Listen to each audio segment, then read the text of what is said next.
Sweetie Pie is excited to leave the pet store with his new owner. In the great outdoors, he feels the wind in his fur and experiences wonderful sights and smells for the very first time. But soon he is back inside, living a cage-bound life controlled by the whims of his serial owners. As Sweetie Pie looks longingly out of his cage at the squirrels frolicking in the trees, he wonders if he'll ever have a chance to answer the call of the wild. Chris Van Allsburg, master artist and storyteller, brings us the story of one heroic hamster in this perilous tale about the search for home and family. The Misadventures of Sweetie Pie by Chris Van Allsburg. "He's so cute," squealed the pigtail girl. The hamster had heard these words before. He'd once shared his home with a dozen friends. One by one, they'd all been taken away. He'd been left behind because whenever a child had picked him up, he squirmed and scratched. Today, he did not put up a fight. Wherever his friends had gone, he wanted to go there too. He left the pet shop and saw for the first time the great outdoors. It was filled with sunlight and endless blue sky, with smells he'd never smelled and wind he'd never felt before. In his new home, Pigtails held him constantly, asking over and over, "Aren't you my little sweetie pie?" Since it was the only time he was let out of his small cage, he pretended to like it. One afternoon, Sweetie Pie awoke to find that his cage had been moved. Something else rested in its place. Pigtails sat in front of it for hours at a time. The girl didn't ignore him completely, though. Each morning, she dropped extra large handfuls of food into his bowl.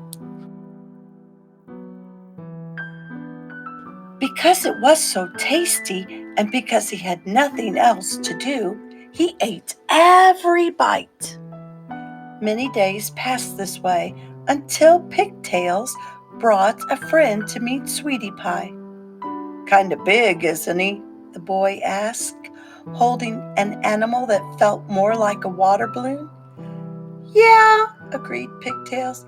"He eats too much, but he's lots of fun to play with. Is it a deal?" The boy handed over a few wrinkled bills and picked up the cage.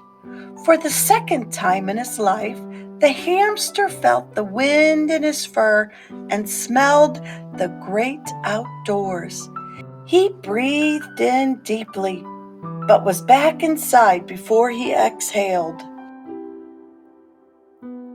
The boy put the cage beside his bed and left the room. Sweetie Pie heard a loud sniffing sound. The cage began to shake and then crashed to the floor. Sweetie Pie, his peanut-sized heart pounded wildly, dug out from under the wood chips and found himself facing a snarling dog. "No, Buster!" The boy ran back into the room. "He just wants to be friends," he explained to Sweetie Pie, pulling the dog away.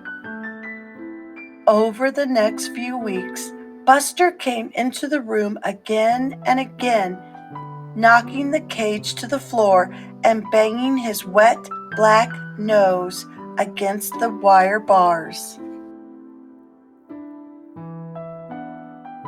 Sweetie Pie was too nervous to eat and had bad dreams about mad dogs. He awoke from one of them when he felt his cage tilting again. This time, it was the boy carrying him to the front porch. A car stopped in front of the house. A young girl jumped out and ran up to the porch steps. "Can I hold him? Can I hold him? Can I hold him?" she asked. Cousin Sue clutched the hamster as if he were a fistful of candy, and then she carried him away. At home, Cousin Sue couldn't wait to play with her new pet. She grabbed Sweetie Pie and yanked his bony paws through the sleeves of a pink dress. "Aren't you pretty?" Sue asked, then dropped him into the dollhouse. He spun like a top, making a terrible mess. "That's not polite," she said, and tossed him back into his cage. Sweetie Pie spent the day chewing his way out of the dress. He just finished when Cousin Sue returned. "Look, I got a present for you." She twisted a plastic ball open, stuck Sweetie Pie inside, and ran outdoors. When Sue put the ball on the sidewalk, the nervous hamster clawed wildly. He shot along the sidewalk, picking up speed as he raced downhill.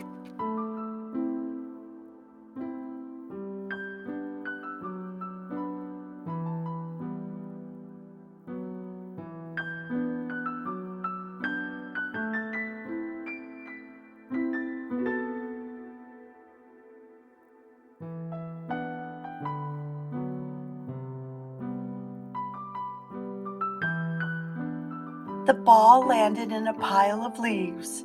Exhausted, Sweetie Pie waited for the girl to rescue him, but she never came. The sun set and the moon rose.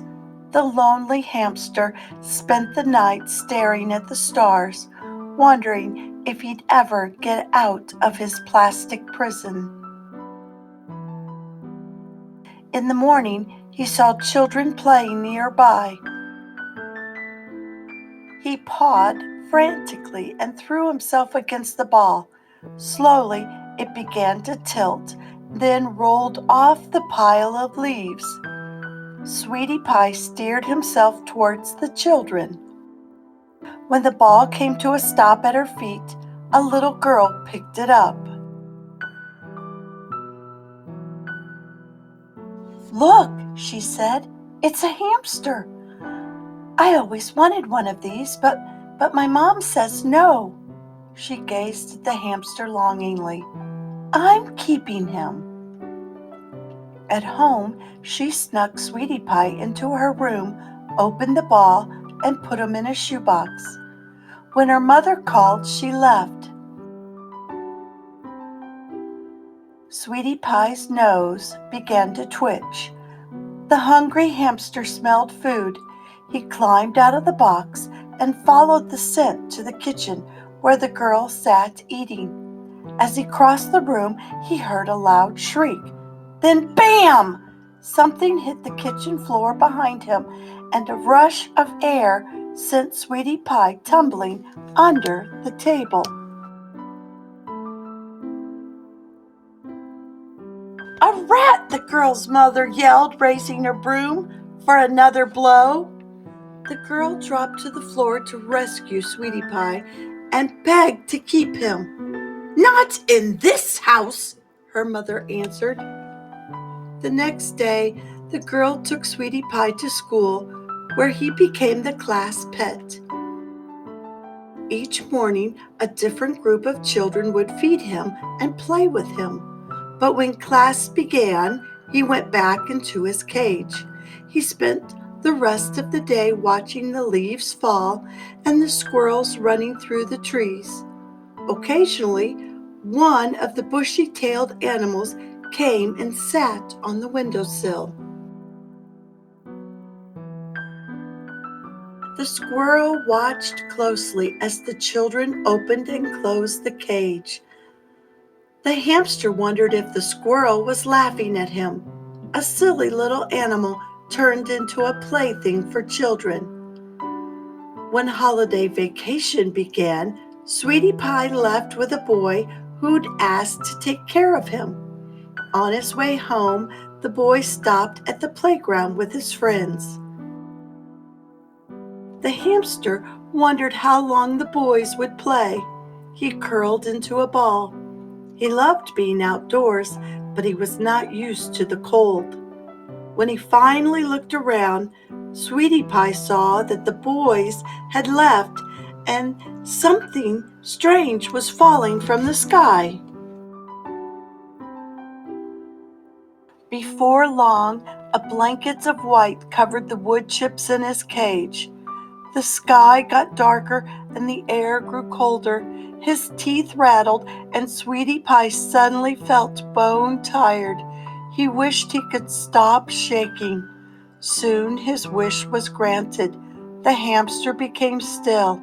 His eyes closed, and he fell into a deep, frigid sleep. After vacation, the children came back to school and saw the empty cage. The boy who'd left Sweetie Pie at the playground described, with tears rolling down his cheeks, how he'd run back through the snow the next morning and found the cage with its door open and no sign of the hamster. The teacher explained that someone must have rescued him. "I'm sure," she said, "a nice little boy or girl is taking care of him." The children knew better. Their forgetful classmate probably left the cage unlatched. The hamster had escaped and was now buried under a snowdrift, frozen stiff as a popsicle. This made them very sad, but not for long. The next week, a guinea pig one of the children received for Christmas moved into Sweetie Pie's old cage. By the time spring arrived, all of the children, except for one, had forgotten about Sweetie Pie. The boy who'd left him outside could not stop worrying that with the snow melted, the hamster's body would be discovered. During recess, he could not keep his eyes from searching beneath the bushes and dried leaves. Where could Sweetie Pie be? Had the boy looked up instead of down, he would have found the answer. High above the playground, a pair of squirrels moved quickly through the trees. They crawled into a leaf-filled hollow, made warm by their friends who were nesting there. The squirrels cracked off pieces of acorn with their sharp teeth and shared their food with their small, tailless comrade. It was not as tasty as the food he'd been given when he was younger, but looking out of the nest, with his friends right behind him and the children 30 feet below, with no bars between him and the deep blue sky, Sweetie Pie felt like the luckiest squirrel in the tree. Hello, friends. I hope you enjoyed our story today. If you did, please click like and share this book with your friends. And don't forget to look for all the other books by Storytime with Lorelei. See you next time. Bye for now.